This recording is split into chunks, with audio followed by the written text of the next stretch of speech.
Hello, happy Thursday. I hope everyone is doing well. I am doing something a little bit different today. I wanted to talk about what you wanted to talk about. So I did a Q&A session, a couple posts to kind of see what it is that modern homemakers were curious about because my whole goal as a life coach is to serve you, is to answer your questions and help make life just more easy, really, and more fun. So, um, y'all are important to me, and I want everything that I say just to add value to your life. So the first thing that we're going to talk about is something that Jessica Vogel wrote and asked about. She's an amazing staffing consultant based here in Minneapolis. So if you're looking for an administrative job or maybe another job, definitely check her out on Facebook. But she was asking about dinner time, right? Like a lot of times we can think that everyone else is making these 10-course meals, sitting down and having this nice, peaceful time, maybe an hour long of just great conversation with our husband, with our kids. Is that the reality of things? I'm not so sure. I know for me in my household, we definitely make it a priority to sit down at the table a couple times a week. And I usually try to make food, especially with quarantine and having things shut down. It's a lot easier just to make our own food. So something that I wanted to point out is that every single family is going to have their dinner time, their meal time look different, and that's okay. We can even think about like the different cultures, right? We kind of think about our Western society and how we all sit down at a table and eat for a certain amount of time. Different cultures do different things. So we all kind of have our own background. So it's really important that you value what is important to you. So I want you to stop and I want you to think about when you were growing up, what was like your ideal dinner time? Like what did that look like that you really enjoyed? Maybe you don't have an ideal past with like dinner times. Like what would you have wanted it to be? And this is something that we can think about and kind of project and like create for ourselves now. For example, when I was raised, I had the opportunity to like sit down with my family all the time. It was just me. I'm an only kid. And my parents were split. So I got to sit down actually at their tables and just be able to talk with my parents. And at times it was annoying and lame, but overall, reflecting back, it was such a sweet time. So the statistics say like the more that we eat with our kids and everything, like the better everything is. Great. We know all these good things, but how do we actually make it work? How do we actually do that? And is that even necessary? Is there a certain amount of times we're supposed to sit down with our family that makes it so it like helps people and makes them feel better? I think those are all good questions to really consider. Whenever I'm deciding and whenever I'm talking with a client about these big life decisions and even small task-based decisions on how we should live out our day, thinking about the outcome, thinking about the end result that you're wanting. And this isn't new, like a crazy new idea. This is something that's in tons of books. In Ecclesiastes, it talks about there's nothing new under the sun. So everything that I'm bringing up, these are all things that you've probably read about, but it's just kind of fun sometimes to hear it from a different perspective and think about it in a different season of life, because then sometimes things like click.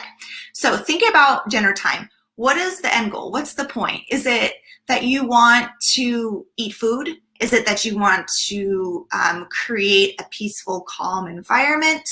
Is it time to connect and talk?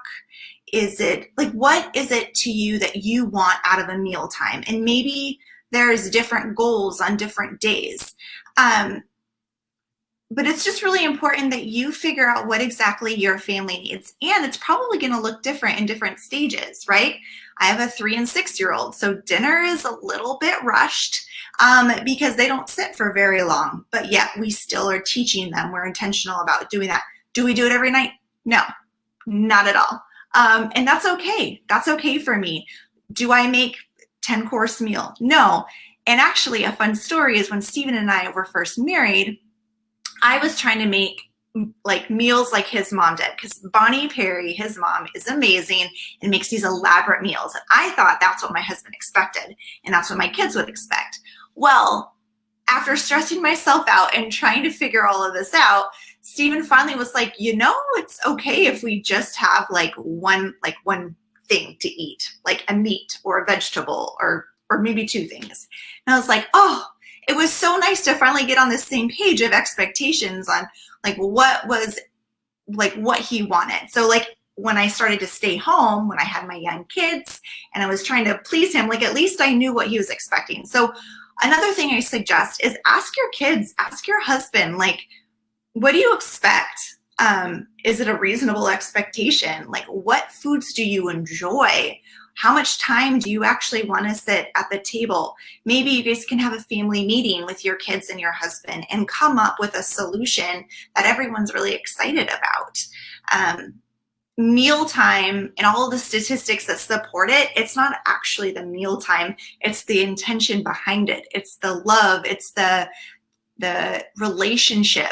So if you eat out every night, but you're sitting at a table building relationship, I think that probably does the same thing.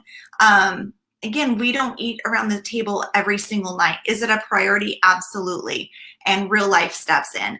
Another thing to suggest as well is with quarantine, there's a lot of families who the working person is actually at home now. So maybe you don't even have to have it at dinner time. Maybe it can be breakfast. We have a family, a close family of friends where they do breakfast together a couple times a week. And then he actually has a lunch date with his wife. And so it's just super sweet. So those are just some ideas on how to think about meal times. Number one, what's the end result? Are you wanting just to eat? Are you wanting to build relationship? Are you wanting to have this elaborate experience with all these different foods? Maybe you're wanting all of it throughout the week. Just figure that out. Talk with your spouse, talk with your kids if they're old enough. Really, at the age that they can start communicating, they're old enough to have an opinion and see what they have to say. Kids are more likely to listen and be a part of something if they feel like there's some buy-in. So that's one of the questions that was asked. The next question that was asked was by Stephanie Parisi, and she is a social marketing coach. She is fantastic. You should definitely check out her stuff. So she asked the question about boundaries. And so when I dug a little deeper, we wanted to talk about boundaries with husbands and kids. So I'm just going to briefly go over my definition and idea of boundaries, give a couple examples, and then I'll dive into what it looks like with your husband and your kids. So for me, personal boundaries are where I begin and end. So it's basically knowing what I need, what my limits are. I'm looking at my notes just to make sure I cover everything. I'm responsible for my own needs. When kids are babies, when they're small, we as parents are responsible for their needs, but as they get older, they're actually more responsible for their needs. So there's this progression as we evolve. As an adult, I didn't get married to have my husband make me happy all the time and to meet my needs all the time. I definitely didn't have kids to make me happy and meet my needs all the time. That is my responsibility. So that's what I mean by personal boundaries. One of the illustrations that's used a lot of the times is this house and you have a fence around it. And so if you just envision your dream home, right? Which is always kind of fun. And then envision this amazing fence around it. I bet that if I were to peek inside all of your heads that are envisioning this, all of our houses and all of our fences are going to look different sizes, different colors, all of that. And that's okay. That's the uniqueness that God created in us for us to have different personal boundaries. Now, what's really important is that the house and what's inside of that fence is ours, is our responsibility.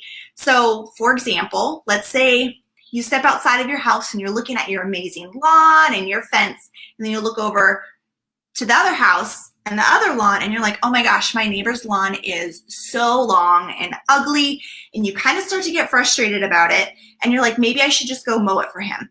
So if we're talking about it with personal boundaries, you're trying to control that neighbor. You can have an opinion, that's fine. But when you start to feel like you need to control what's going on in someone else's yard, someone else's house, that's stepping outside of the boundaries. You are responsible for you.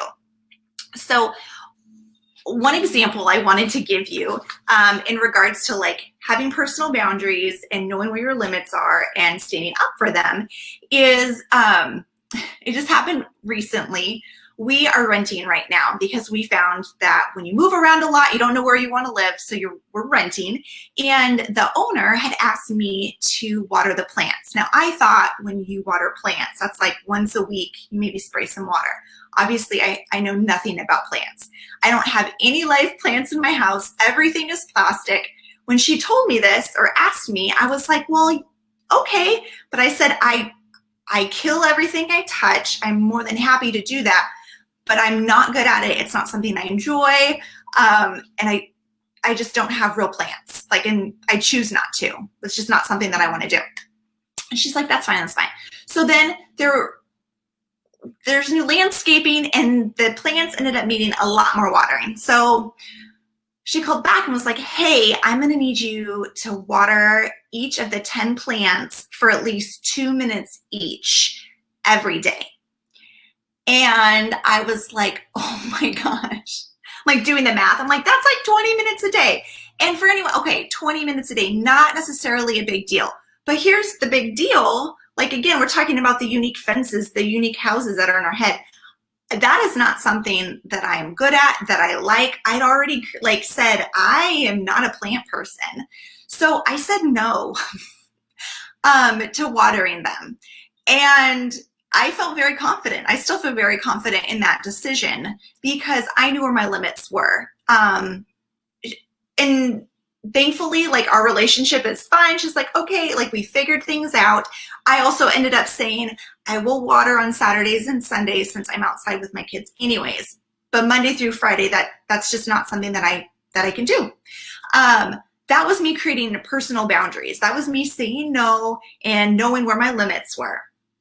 So another situation that happened recently is that I got really excited about hosting a Bible study. I thought this is going to be amazing. I love being around women and talking about Jesus. And then we put an offer on a house and got it. Yay. However, I'm going to be the project manager for getting it all done. And that is a lot of work for anyone that has done, like built a house, renovated a house. You can put a little hands up in the comments, right? It's super, super stressful. Which side note, I'm probably going to be doing some videos on how to cope with home projects. And so I had to make the decision to not do the Bible study. We hadn't started. It was still kind of in the beginning phase. But that was really hard for me. But I knew for my personal boundaries that I wouldn't be able to give them my all. I wouldn't be able to show up every time and just be fully focused. And so sometimes you can't give it your all, but you should still do it. But I just knew like my limits, my personal boundaries. So all that to be said, when it comes to your boundaries, your personal boundaries with your husband, right? How we are like taught as wives is we are supposed to submit. We are supposed to love. We are supposed to give our shirt. We're supposed to like do everything for our husband and our kids. Yes, but not to our own detriment. And I just really want to make this like very clear. Like God calls us to love God and he calls us to love our neighbors as ourselves, our neighbors, husbands and kids, right? So how do you love yourself? By taking care of yourself, by having personal boundaries, knowing where you start and knowing where you begin, knowing your limits. So my husband, poor Steven, he gets to be used as an example a lot. One thing that we found is that we have different like energy levels and stimulation levels, right? And so he likes to watch shows in the evening. I need to like decompress. I need just time to read and then fall asleep. So I was finding that I was saying, yeah, honey, yeah, I'll watch a show. I'll watch a show. I'll watch a show. And then I was getting frustrated and then I wasn't sleeping well. So I eventually realized, and it took some time, like, wow, I'm stepping outside of my own personal boundaries by doing something that I love with my husband that makes him happy, but ultimately was to my own detriment. I wasn't sleeping well. I wasn't able to calm my mind the way that I need to when I go to sleep. So in a loving way, I shared with him, like, babe, I'm just not going to be able to watch shows with you every night. Maybe can we like figure something out? And so that way we can still watch shows occasionally, but it just can't be an expectation that I do this every night.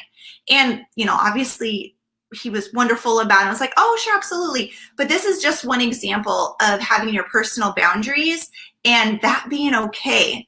You don't have to do everything that your husband wants to do. In fact, you shouldn't, because you want to have fun things to talk to your husband about. Okay, one other thing with kids and boundaries. I'm going to check my notes here. All right. I got to a point where I was just not satisfied at all being a mom. I'm gonna be real. I'm sure that there's other women out there that have experienced this, but it's not something you say, right?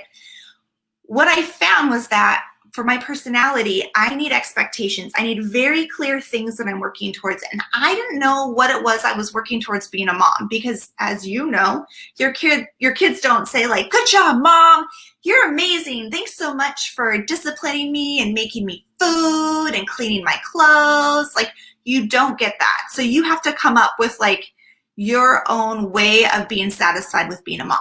So I love lists. I made a list of what it looks like to be a good mom. And I know if I'm doing most of those things on the list, then I can be like, I can feel good about it. So what does that have to do with personal boundaries? Well, I was feeling really frustrated. And so I had to identify where I started and where I ended. I had to identify what my needs were and how to fill my own cup. So to be a good mom, to have good personal boundaries, sometimes I don't play with my kids. I know that's going to sound weird, but like, I don't play with my kids a lot because number one, they're 3 and 6. They have each other. I had 2 for a reason. And I love the fact that they can just play on their own. I obviously still interact with my kids. I don't want that to sound weird, but I know what my limit is. I know I'm not necessarily a playful person. I will do fun things with them, but it is not expected of me to sit down all day and play with my kids. I'm not sure where that expectation came from, but I've talked to other moms and they think that that's a thing too. And there's so much like relief when you realize that that's not nothing would get done. And like, how are you going to like take care of yourself so you can take care of others? So that's one area of boundaries with kids. I'm going to check my notes to make sure I covered everything. Another personal boundary is when my kids are talking and they're having fun and then it's getting late, we have a certain time that they go to bed. And you're like, isn't that like a scheduling thing? Yes, but it's also a personal boundary because I know that my husband and I want time to talk. We want time to like play games, watch shows, read, just have time together without children. And that's our own personal boundary. So we put them to bed early. They don't have to be asleep. They just need to stay in their room. That's just something that our family has decided is best. Again, every family is going to look different. You may like some of these ideas. You may not. Just take or leave what it is that sparks joy in you. So today we covered a lot. Today we covered, what mealtime looks like, how it feels, like what's the end result, like why do you want to have mealtime?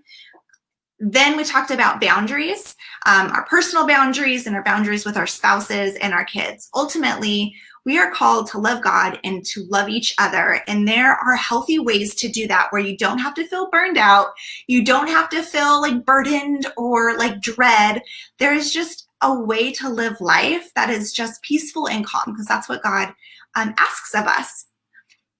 So I hope that some of this was helpful. Please drop in the comments a takeaway, something that you're like, I never thought of that, or I have heard of that, and thank you so much for saying it again, or I completely disagree with you, Tabitha. I would love to hear that because I love the feedback, and I'm not afraid of having those conversations. So please feel free to drop in the comments. And I look forward to chatting with everyone at another time. Thank you so much for your time.